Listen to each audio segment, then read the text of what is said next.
Em nome do Pai, do Filho e do Espírito Santo. Amém.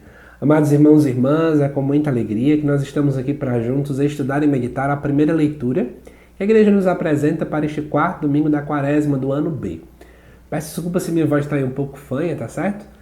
Minha rinite está atacada por causa da questão de mudança climática aqui, então eu peço paciência a vocês.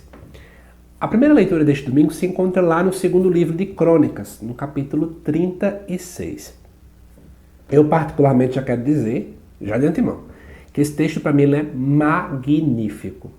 Poucas pessoas talvez quando leem entendem, e hoje a gente vai ter literalmente uma aula de história, tá certo? Então inclusive eu quero pedir a você que gostou do vídeo, deixe comentário, curta e compartilhe com mais pessoas. E também se inscreva aqui no canal. Até o final do ano eu quero chegar ao número de 30 mil inscritos, já passamos de 18 mil, então eu conto com sua ajuda, tá certo? Vamos lá. Diz assim o texto. Naqueles dias, todos os chefes dos sacerdotes e o povo multiplicaram suas infidelidades, imitando as práticas abomináveis das nações pagãs, e profanaram o templo que o Senhor tinha santificado em Jerusalém.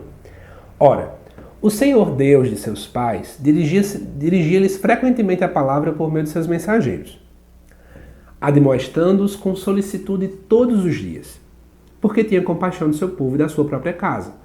Mas eles zombavam dos enviados de Deus, desprezavam as suas palavras, até que o furor do Senhor se levantou contra o seu povo, e não houve mais remédio. Os inimigos incendiaram a casa de Deus e deitaram abaixo os muros de Jerusalém. Atearam fogo a todas as construções fortificadas e destruíram tudo que havia de precioso. Nabucodonosor levou cativos para a Babilônia todos os que escaparam à espada, e eles tornaram-se escravos do rei e de seus filhos, até que o império passou para o rei dos persas. Assim se pronunciou a palavra do Senhor, pronunciada pela boca de Jeremias. Até que a terra tenha desfrutado de seus sábados, ela repousará durante todos os dias de desolação, até que se completem 70 anos. No primeiro ano do reinado de Ciro, rei da Pérsia, para que se cumprisse a palavra do Senhor, pronunciada pela boca de Jeremias, o Senhor moveu o espírito de Ciro, rei da Pérsia, que mandou publicar em todo o seu reino, de viva voz e por escrito, a seguinte proclamação.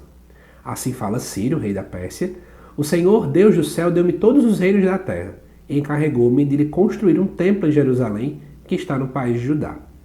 Quem entre vós todos pertence a esse povo? Que o Senhor, seu Deus, esteja com ele, e que se ponha a caminho. Preste atenção, que a gente vai fazer uma desconstrução, talvez bem complicada, mas eu prometo que eu vou fazer com toda caridade e com o máximo de didática possível para que vocês possam entender. Onde é que tudo começou nesse texto? A gente tem que voltar um tempo e lembrar do rei Salomão. O rei Salomão foi um rei que é muito famoso a gente associar que ele foi uma pessoa muito sábia. E muitas pessoas, inclusive, sempre imaginam Salomão muito rico, porque, historicamente falando, a gente sabe que ele construiu o Templo de Jerusalém. Só que vamos lá, vamos fazer uma análise crítica. Um governante consegue construir coisas como? É com o dinheiro do bolso dele? Claro que não. É com impostos do povo, né? Naquele contexto daquele tempo, vencendo uma guerra, então eu poderia pegar a riqueza de um povo e anexar o meu território. Então, na verdade, para construir o Templo de Jerusalém, ele teve que cobrar muito, mas muito imposto do povo. Vocês acham que todo mundo gostou? Claro que não. Então, o que aconteceu? Existiam duas camadas de população. Uma que era revoltada com esse pagamento de imposto, e a outra que dizia assim, não, a gente quer continuar, porque a gente está vendo o tempo, a gente está vendo as coisas. Isso acontece ainda hoje, né? Então, o que acontece? Se dividiu em dois quando Salomão morreu. E aí, um reino foi o reino do sul e outro foi o reino do norte. Já quero adiantar para vocês. Existem textos bíblicos que falam muito do reino do sul e existem textos bíblicos que falam muito do reino do norte. Geralmente isso acontece porque quem fala muito do reino do sul é quem escreveu lá, quem via a realidade de lá, e aí geralmente eles criticam o outro reino e vice-versa. Esse tipo de conhecimento é importante para quando a gente lê a Bíblia, a gente não ter uma leitura enviesada. Sempre o texto ele reflete muito da realidade do tempo. A gente vai ver isso hoje nesse texto também. O segundo livro das Crônicas, ele relata muito o reino do sul. Então já é importante que você entenda isso. Ele vai falar do reino do sul. E o reino do sul, de modo muito específico, ele viveu 2 episódios de exílios babilônicos. O que foi o exílio babilônico? Um dia, né, o rei da Babilônia, de nome Nabucodonosor, que aparece aqui inclusive lá no versículo 20, ele vem e domina a região de Jerusalém, mas ele faz essa dominação em duas partes. A primeira acontece ali, eu não me recordo bem o número, mas acho que é 598. Enfim, um pouco depois do ano 600 a.C., que é contado ali, né, de forma de trás para frente, né? Então, ali por volta do ano 598, 597, ele fez uma primeira invasão e levou algumas pessoas cativas para a Babilônia. Só que depois o povo faz alguns levantes populares, então ele volta e faz uma segunda dominação. Nessa segunda dominação, que seria o segundo exílio babilônico, ele acaba por destruir Jerusalém, que ele não tinha destruído na primeira vez. E era Jerusalém que tinha o templo, então ele destrói todo o templo. E aí eu quero que você entenda que para o povo daquele tempo, o templo não era só uma construção. É igual quando para nós católicos nós vemos uma notícia de que profanaram o sacrário. A gente não vai dizer, nossa, é porque tinha ouro, nossa, não, a gente pensa, é porque Jesus estava ali. Era a mesma visão que acontecia no templo de Jerusalém. Porque embora não existisse Eucaristia, mas o templo era visto como a casa de Deus por excelência mesmo. Então foi uma grande tristeza para o povo. Inclusive saber também que também era do bolso deles, né? Eles ajudavam a manter o templo, eles ajudaram a construir o templo. Então era uma dor dupla, uma dor religiosa, uma dor financeira e mais. Muitos tiveram que sair de suas terras para ir para a Babilônia. Então, esse é o primeiro contexto desse texto aqui. E aí, como é que o autor vai justificar o que aconteceu? No versículo 14, ele começa a falar que o povo, os chefes e os sacerdotes foram infiéis. Fazendo o quê? Imitando práticas pagãs, profanando assim o templo de Deus. José Lucas, o que seriam essas práticas pagãs? Vou dar um exemplo aqui, tá bom? O texto não deixa muito claro. Mas vamos supor que as pessoas, os reinos pagãos, eles, na verdade, queriam para si, deixa eu pensar aqui agora, não queriam descansar no sábado, né, que era o sétimo dia que era preciso descansar, então Deus não gosta. Tem um exemplo claro de alguma coisa que eles querem imitar o povo pagão, porque eles pedem para si um rei. No povo de Deus não tinha rei, eram tribos. Mas eles querem pedir um rei porque as nações vizinhas têm reis e eles acham que só perdem as guerras porque não tem um rei. Gente, a gente perde porque não tem Deus, não é porque não tem um rei. Então veja que eles olham muito as nações, eles imitam as nações. E aí isso é extremamente prejudicial para aquilo que eles estão fazendo. Então o autor do segundo livro das Crônicas, nesse versículo 14, ele está motivando o que vai acontecer pela frente. Porque na concepção dele, ele tem uma visão aí da chamada teologia da retribuição. Deus não gostou do que o povo fez, então Deus fez com que Nabucodonosor viesse e destruísse tudo. Só que isso é um absurdo, né? Deus não quer que o seu templo seja destruído. Deus não quer, por exemplo, que o sacrário seja profanado. Então para de colocar a culpa em Deus na situação. No final das contas, é a seguinte visão coerente hoje que nós católicos pensamos. Quando nós somos infiéis a Deus, somos nós mesmos, que estamos nos afastando de Deus. E porque nós estamos nos afastando, somos nós quem criamos barreiras. E essas barreiras que nós estamos criando, elas abrem espaço para aquilo que não é certo. Então a culpa é minha. É como a gente diz no ato penitencial. Por minha culpa, minha tão grande culpa. Não joga culpa para Deus, não. Né? Deus não é alguém que, porque estou com raiva de vocês e agora eu vou destruir tudo. Essa é uma visão extremamente do Antigo Testamento, que depois é corrigida na pessoa de Jesus Cristo. Vamos continuar. O versículo 15 fala dos profetas. Deus envia mensageiros, que são os profetas, mas o povo não escuta. Eles zombam, desprezam as palavras, né, desse povo. Então aqui é o contexto para motivar isso até o final do versículo 16. Já vou dar uma pista aqui de hermenêutica, de aplicação ao dia de hoje. Quantas vezes nós estamos fazendo o mesmo? Nós olhamos para o mundo e queremos imitar o mundo dentro da igreja, tá? São de paróquias que fazem isso. Nós também, muitas vezes, o Papa fala, as pessoas falam, o magistério fala e a gente fica tapando o ouvido. Então, é importante tomar cuidado. Quantas vezes a gente não está escutando a própria palavra de Deus? E aí, no versículo 19, vai falar dessa destruição. Os inimigos incendeiam a casa, então veja, está sendo falado aqui da segunda invasão. Deitaram os muros de Jerusalém, porque era uma cidade que era murada, né, protegida com fortalezas. Atearam fogo, destruíram o que havia de precioso, e Nabucodonosor leva cativos. Ele não leva todo mundo. Eu já vi alguns livros que mensuram aí 15 mil pessoas que foram para a Babilônia. E lá eles se tornaram escravos. Então agora vamos pensar a situação de como estava na Babilônia. Por que eu estou falando isso? Porque o Salmo Responsorial vai falar muito sobre essa situação. E se você não entender bem isso aqui, você não vai entender o Salmo Responsorial. O povo estava lá na Babilônia escravizados. Eles não podiam praticar sua religião de modo aberto. Então vamos pensar, eu vou tentar ajudar vocês a terem uma ideia de como é que seria. Imagina que durante o dia eles estavam ali sendo escravizados, de noite eles iam para suas casas bem simples, e aí é lá que, às escuras, em muito silêncio, eles podiam cultuar Deus. E gente, o que é que esse povo devia estar pensando? Deus nos abandonou, Deus não gosta mais da gente, Deus isso, Deus aquilo.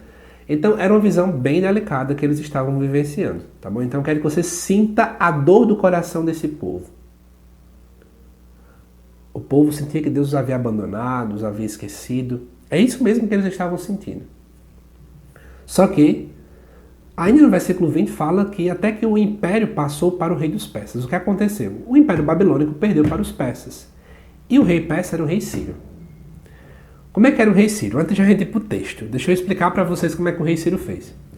Enquanto a Babilônia tinha uma postura de proibição religiosa, porque ele achava que era assim que dominava os povos, porque eu destruía aquilo que era o bem mais importante para eles, o rei Ciro não pensava assim. Qual era a ideia dele? Se eu apoiar a religião do povo, o povo religioso não vai fazer levante popular, não vai fazer rebeliões, não vai se revoltar contra mim. Pelo contrário, eu posso ajudá-los a reconstruir as coisas, eles vão ficar do meu lado e eles é que vão me apoiar. É isso que ele fez. Isso é algo negativo, vocês estão vendo? Mas quando esse texto foi escrito, e aí já abro um parêntese para falar disso, provavelmente ele foi escrito ali nos primeiros anos do Império Persa dominando a região. Foi um texto que tentava ver apenas com bons olhos. Depois é que o povo vai percebendo os erros. O Império Persa, ele focava muito, mas muito mesmo, na questão de impostos do povo. E especialmente de quem era mais pobre. Então era exploração mesmo. Mas tudo com discurso religioso. Comparação com a realidade, mera coincidência, mas enfim. Então, o texto precisa concordar com o Império Persa. O texto precisa elevar o Império diante desse contexto que eu falei para vocês. Então vamos lá para o versículo 21. Assim se cumpriu a palavra do Senhor pronunciada pela boca de Jeremias. Ele tinha uma profecia sobre isso. Até que a terra tenha desfrutado de seus sábados, ela repousará durante todos os dias de desolação, até que se completem 70 dias. O que é isso aí? Melhor, 70 anos. O que é que quer dizer isso aqui?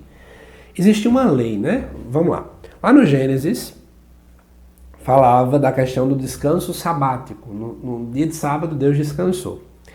Então, existiam leis lá no nosso Pentateuco, né? Nos 5 primeiros livros da nossa Bíblia, que falavam que você poderia plantar todos os anos na terra, mas no 7º ano você precisaria deixar a terra descansando. Então era mais ou menos assim, ó. 6 anos, 7 descansos. 6 anos, 7 descansos. Quando fazia um ciclo de 7 anos assim, ou seja, 7 vezes 7 que dá 49, no ano número 50 existia o grande jubileu. Inclusive é por esse motivo que a gente, enquanto igreja, vive os chamados jubileus, né? A cada 50 anos. E aí o jubileu vem dessa corrente, né? De celebrar, é um momento de celebração, na verdade. Só que o povo não estava mais seguindo essas regras, gente. Aprendam que depois de um tempo o povo foi se acostumando, bem parecido com hoje. Então, não tinha mais, muita gente não seguia mais isso. Era 6 anos de plantio, o 7 também eu vou plantar porque eu estou ganhando dinheiro e o meu foco é dinheiro, não é a vontade de Deus. Então, o que é que o autor do livro de Crônicas quer falar? Já que vocês não estavam dando pausas, Deus agora vai dar uma pausa completa. Deus agora vai deixar essa terra sem plantio, essa terra descansando, né? E aqui ele diz que até demorar 70 anos, na verdade o exílio babilônico, de modo geral, desde o primeiro até o último, não demorou 70 anos, eu acho que foi 60 e poucos, mas ele está usando o número 70 como um símbolo, porque geralmente 70 era também uma conotação igual ao número 40 de uma geração completa, né? 7 vezes 10. E aí, versículo 22, mostra que no primeiro ano do reinado de Ciro, rei da Pérsia, para que a palavra de Deus se cumprisse, então o povo olhava as profecias e dizia que está se cumprindo em Ciro. O Senhor então, segundo o texto, o Senhor tocou o coração de Ciro, que mandou publicar a seguinte proclamação no reino. Assim fala Ciro, rei da Pérsia. O Senhor deu-me os reinos da terra e me encarregou de construir o templo de Jerusalém. Né? Quem entre vós todos pertence ao seu povo, que o Senhor esteja com vocês e vocês se ponham a caminho, ou seja, vocês podem retornar. Porque agora eu vou reconstruir o templo de Jerusalém. Então sinta que o texto meio que diz assim, olha, o templo vai ser reconstruído. Muita gente podia dizer, não, mas ele não pode reconstruir o templo, porque o templo era um só. Quando o autor vai colocando que foi Deus que tocou no coração de Ciro, o pessoal começa a dizer, nossa, olha, se cumpriu o que aconteceu lá em Jeremias, então vamos retornar. O texto acaba então evidenciando que é preciso despertar a fé do povo. É mais ou menos isso. A pergunta que não quer calar. José Lucas, o que é que esse texto pode nos dizer hoje? Eu fiz o estudo todo porque eu acho que o livro de Crônicas não é um livro tão estudado por nós. E agora eu vou explicar para vocês as nuances agora de como aplicar no dia de hoje. Primeiro, podemos pensar sobre quantas vezes nós somos infiéis à aliança que Deus fez conosco. Quantas vezes isso acontece, não é verdade? Às vezes a gente abandona Deus, abandona o seu caminho. Então, faz total sentido essa conotação dentro do aspecto quaresmal. Mas o mais interessante é também pensar que muitas vezes, por causa de tudo isso, eu passo por exílios, que se comparam aos desertos da vida. Mas o mais interessante é que Deus não me abandona no deserto. Embora eu fale e repita que o rei Ciro não faz essas coisas todas boas, mas percebam que Deus se utiliza de alguém que não é bom para retirar o povo do exílio. Em outras palavras, Deus não nos abandona. Você pode estar afastado da igreja, você pode estar com a fé bem tíbia, você pode ser alguém que está cometendo os mesmos pecados todas as vezes, se confessa e volta a cair, e vai e volta. Deus não vai te abandonar. Aprenda isso. Uma outra coisa que a gente também pode pensar, o nosso corpo ele é templo vivo do Espírito Santo. O templo de Jerusalém foi destruído. Quantas vezes a nossa dignidade ela é destruída? Quantas vezes o nosso corpo ela é destruído? A nossa sexualidade ela é destruída? A nossa saúde mental ela é destruída? Tudo aquilo que remete ao nosso corpo ela é destruído. E a gente começa a dizer assim, nossa, eu destruí o grande presente que Deus me deu, que foi a minha vida, que foi meu corpo, foi a minha dignidade. Será que tem retorno? Ora, o texto mostra muito claramente. O templo de Jerusalém havia sido destruído, incendiado, saqueado, tudo que você quiser colocar de palavras aqui nesse contexto. E Deus permite com que o templo seja reconstruído. Não importa, amado irmão e irmã, o que aconteceu na tua vida. Deus, ele pode reconstruir. Mas é interessante perceber o que diz no último versículo. Se vocês pertencem ao povo de Deus, venham, caminhem. Deus quer reconstruir a nossa vida, mas é preciso que eu esteja a caminho. É preciso que eu também faça a minha parte. É preciso que eu também lute pela conversão. A conversão, ela é mão dupla. Deus me chama, mas eu preciso corresponder com o meu sim. Deus quer me transformar, mas eu também preciso deixar. E tendo em vista que esse domingo da Quaresma é um domingo que tem uma conotação de alegria, por isso que a liturgia, inclusive, deixa de lado um pouco o roxo para vestir o rosa, a gente pode pensar nessa grande alegria do retorno, a alegria da misericórdia. Deus que nos chama de volta, Deus que tem misericórdia, Deus que escutou as orações dos exilados. É o mesmo Deus que hoje também escuta as nossas orações. Eu espero que vocês tenham gostado desse estudo, dessa reflexão, e quero pedir a mesma coisa que pediram no início. Compartilhe esse vídeo com mais pessoas. É muito importante isso de vocês, porque assim você ajuda a divulgar ainda mais esse trabalho, tá bom? Que Deus te abençoe, amado irmão e irmã. Te aguardo nos próximos vídeos aqui do canal. Até mais.